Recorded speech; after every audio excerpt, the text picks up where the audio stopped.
एकदा Isaac Newton त्याच्या बागेत झाडाखाली बसला होता. तेव्हा झाडावरून एक सफरचंद थेट त्याच्या डोक्यावर पडलं.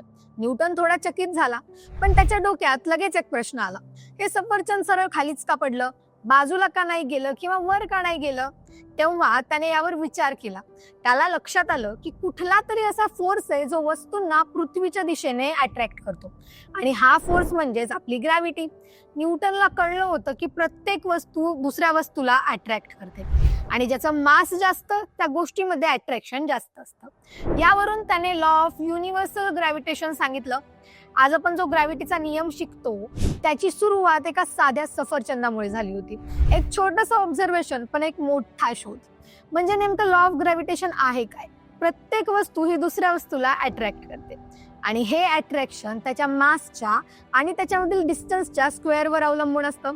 तर मग अशाच माहितीसाठी फॉलो करायला विसरू नका.